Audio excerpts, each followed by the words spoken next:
Donc ouais, comme je t'ai dit, je voulais discuter avec toi de ce que tu vois chez les boîtes que tu accompagnes et du rôle de Chief Marketing Officer, CMO. Tu m'as partagé tout à l'heure en off que tu voyais des choses, certains besoins où il n'y avait pas forcément Oui, de personnes qui se positionnent. oui. Euh, Déjà, est-ce que tu as des choses à dire Oui, sur ça? totalement. En fait, dans la typologie de mes clients, dans l'agence de com et marketing, j'ai deux principales typologies. Il y a des clients qui sont accompagnés sur la partie marketing. Donc, ils ont la clarté, la stratégie qui est bien en place. Et du coup, quand la compétence que nous, on apporte en agence se greffe dessus, on a des résultats. Parce qu'on a vraiment cette ligne directrice, il y a cette cohérence entre les différents pôles, les différentes actions. On sait où on va, tout le monde travaille en cohérence et on arrive à de bons résultats. Ouais.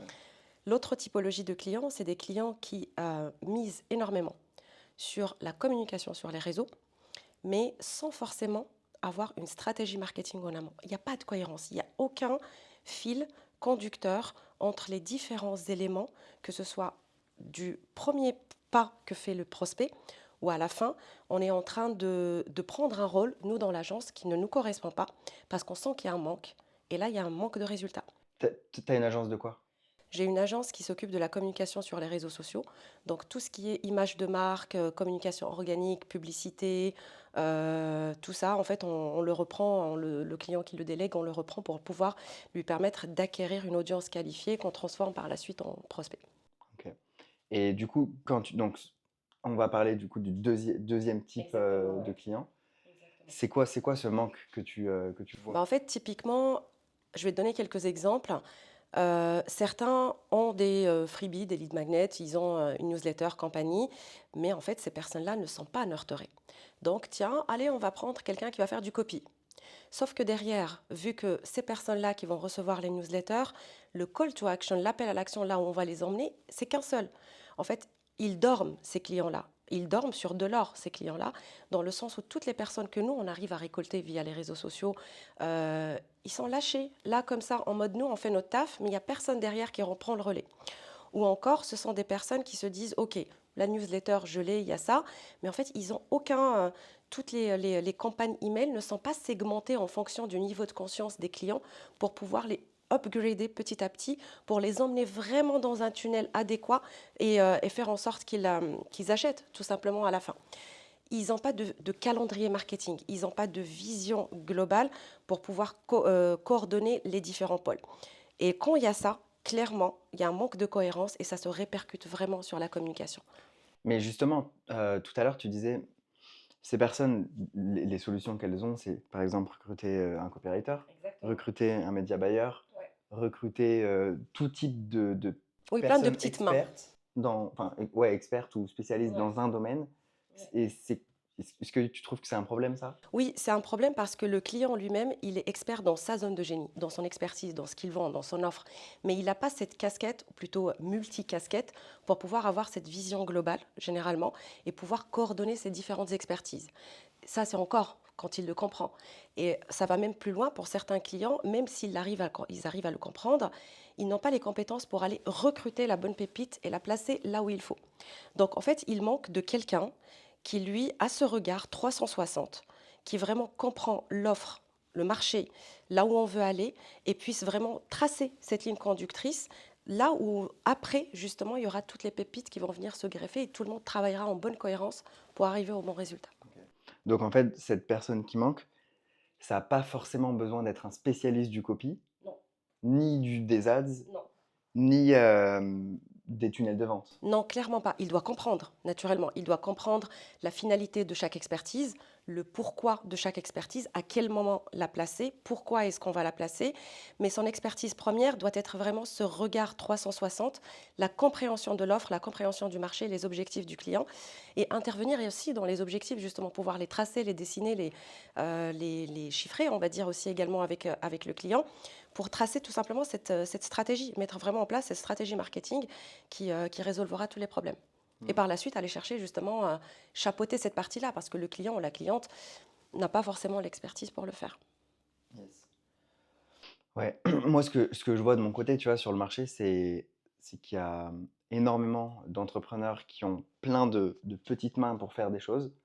Et du coup, quand il y a un gros projet qui sort, Le copy fait le copy, mais la personne aux automatisations fait les automatisations, mais qui c'est qui va programmer les emails? Ah bah, c'est pas le copy, puisque lui, il fait juste l'écriture du copy Exactement. et donc en fait, il y a un manque de liant, tu Ah non, vois? mais complètement. Moi, je me retrouve dans ce cas de figure pas qu'une, 2 ou 3 fois. Franchement, c'est quelque chose que je connais très bien. C'est vraiment un exemple type ce que tu viens de citer dans le sens où, allez, OK, donc j'ai mon lead magnet que je sors, je vais le sortir. OK, tu as la page de capture? Ah bah non. C'est qui va faire la page de capture? C'est qui va, l'installer? La partie technique et la partie rédaction, en fait, sont séparées. Il y a pas de liant et en fait, je me retrouve à endosser un rôle qui n'est pas le mien, dans un sens Ouais. par rapport à la prestation que je vends et là, pour le coup, on voit cette lacune en mode: «Mais qui va chapeauter ça? Qui va chercher la bonne personne? Qui va faire l'opérationnel? Qui va faire la tech? Qui va faire, Ouais. l'opérationnel?» tout simplement, en fait. Mais ça, je le vois aussi, beaucoup, par exemple, je bosse avec Maxence, je sais pas si tu Oui. ouais. Maxence qui est au media buying et en fait, dans certaines boîtes où, bah, il y a ce genre de problématique, il est obligé de sortir de ses fonctions de media buyer pour faire la stratégie ou pour piloter ou Exactement, pour, définir des exactement. KPI ou pour même écrire des scripts, enfin, pour faire Exactement. plein de choses. Je le comprends parfaitement parce que moi, j'arrête pas de faire ça justement avec cette deuxième typologie de clients, où, ce regard 360 dont il manque, j'essaie de l'apporter, mais je n'ai pas toute cette expertise-là. Donc moi, je lui dis: «OK, on a besoin de ça, on a besoin de ça, on a besoin de ça». Je vais chercher ces personnes-là qui font cette partie-là. Ça fonctionne, hein, c'est-à-dire que j'arrive à placer les bonnes personnes là où il faut. Mais un problème subsiste, c'est qu'il y a personne au-dessus, sur du long terme, qui va venir chapeauter et pouvoir s'adapter à tous les changements, les enjeux, le calendrier marketing tout simplement du client. Mmh. Donc en fait, de moi j'ai mis les mots sur ce problème, tu vois? C'est aujourd'hui, on a, plein d'expertises différentes et il manque du coup soit un chief marketing officer, un directeur Un marketing, directeur tu marketing, vois? c'est le terme que j'utilise pour vulgariser justement, ouais, Ouais donc c'est ça. et moi j'aime bien utiliser le terme de un intrapreneur, tu vois? Pas une agence, pas un externe, mais quelqu'un qui va être avec le client en interne et s'engager et gérer les projets, tu Ouais, vois? les clients en ont besoin, clairement.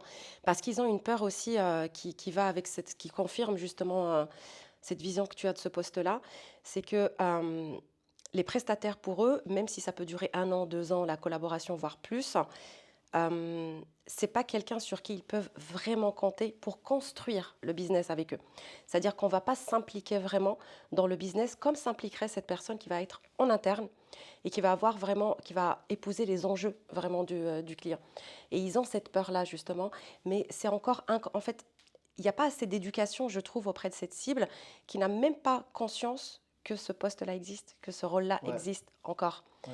Donc c'est un besoin comment dire, qu'ils formulent une fois qu'ils se rendent compte qu'il y a plusieurs pôles qu'il faut chapeauter, qu'il y a plusieurs questions qui vont être amenées, il faut trouver des solutions. Et là, ils se disent, non, mais il me faut quelqu'un, moi, je ne peux pas être au four et au moulin, il me faut Ouais, quelqu'un qui puisse vraiment chapeauter toute cette partie-là. ouais. Généralement, moi, de ce que je vois, ça arrive ouais, entre 20 et 30 cas par mois. Les gens qui font entre 20 et 30 cas Ouais, par mois, ça arrive, ouais. Hum, toi, tu vois quoi?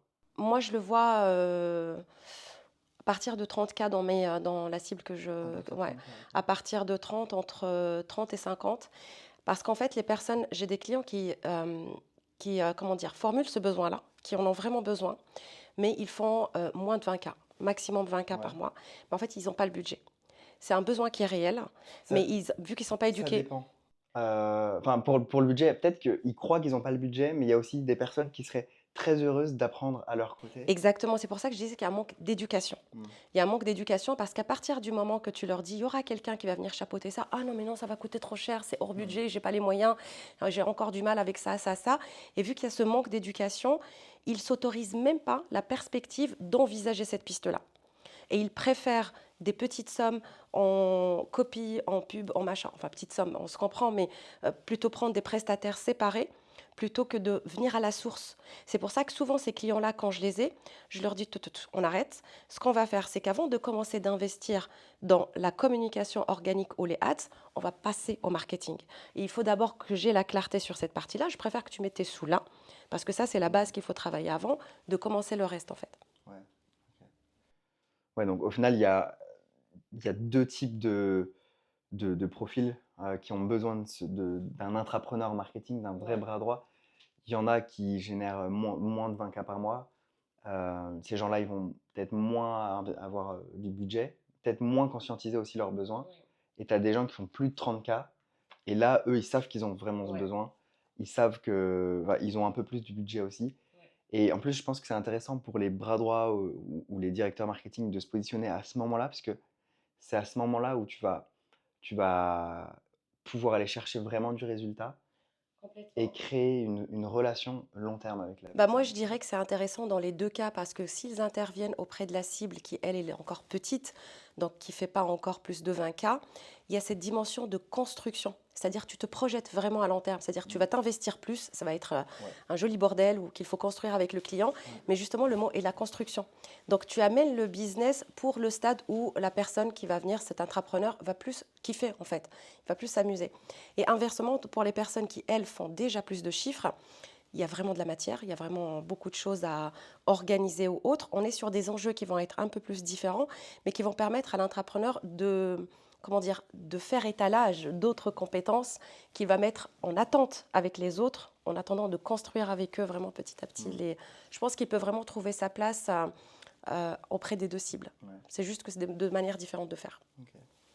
Donc aujourd'hui, tu dirais que c'est quoi les deux, allez, on va dire trois parce que c'est stylé, genre les trois compétences clés que doit avoir un intrapreneur qui veut passer ensuite directeur marketing? L'adaptabilité. Vraiment l'adaptabilité, parce qu'on est face à des profils différents de clients. Il ne faut pas être rigide, il ne faut pas avoir un mode de fonctionnement en mode je n'applique que ça et c'est tout. Non, en fait, c'est des clients qui n'ont pas encore l'éducation qu'il faut par moment ou qui pensent savoir ou autre. Donc, il faut savoir être adaptable pour amener la bonne solution en fonction du profil. Il faut avoir de bonnes connaissances du marché et des compétences clés qu'on va mettre en place pour savoir les vendre aux clients, les justifier, les placer et tout ça. Tout à l'heure, tu me parlais de copie, tu me parlais d'être stratège.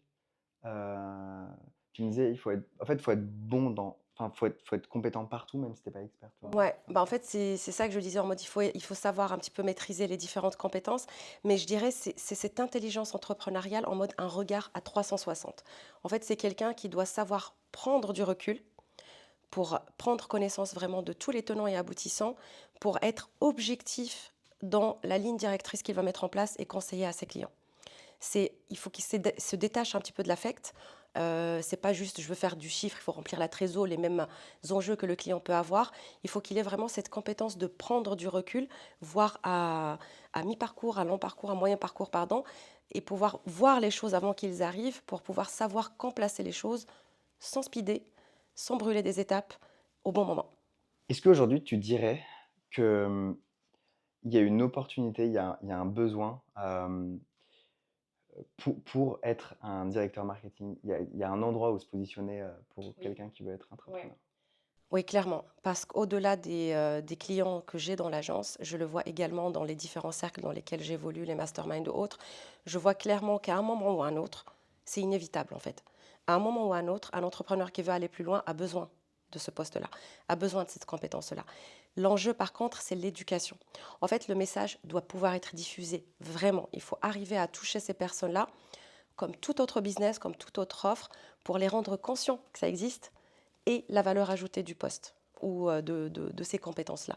Donc moi, je suis convaincue à 2000% que la compétence, elle est nécessaire et qu'il y a juste cette phase en mode, certains le savent, dans certains cercles, d'autres pas encore et ils en ont besoin, mais ils ne savent pas quel mot mettre Mm. dessus, Ouais, comment, pourquoi et tout ça en fait. ouais, c'est clair. Parce que, tu vois, genre, moi de mon côté, j'ai 2 à 4 entrepreneurs par mois qui m'envoient un message, Xarius, est-ce que je peux bosser avec eux? Soit, maintenant, ça commence à venir, est-ce que tu aurais un de tes élèves à nous recommander, tu vois? Et ça, en fait, c'est des gens qui ont conscience qu'ils ne peuvent pas tout faire seuls et surtout qui sont passionnés par leur expertise et qui veulent juste pas avoir les mains dans le cambouis, à faire des tunnels, à faire des Exactement. ads, à gérer la stratégie et tout. Et donc, si on les aidait sur tout ça, ils seraient trop contents. Exactement. Quand je t'ai contacté d'ailleurs pour un cas comme ça, c'était le cas. C'était une cliente qui maîtrisait le montage, maîtrisait System.io, savait l'Earnybox, avait mis les mains partout au point qu'au final, elle kiffait plus ce qu'elle faisait, son corps de métier, en fait. Donc à un moment donné, elle avait besoin, elle l'a formulé en mode j'ai besoin d'un menteur, j'ai besoin d'un copie, j'ai besoin. Mais en fait, non, le besoin principal, c'était quelqu'un qui allait chapeauter tout ça. Ouais, ok. Où on peut te retrouver? Sur Instagram, Et c'est quoi ton Insta? Salma Tiaz, Salma Tiaz. avec Y. Ça sera dans la description. Merci Salma. Merci à toi.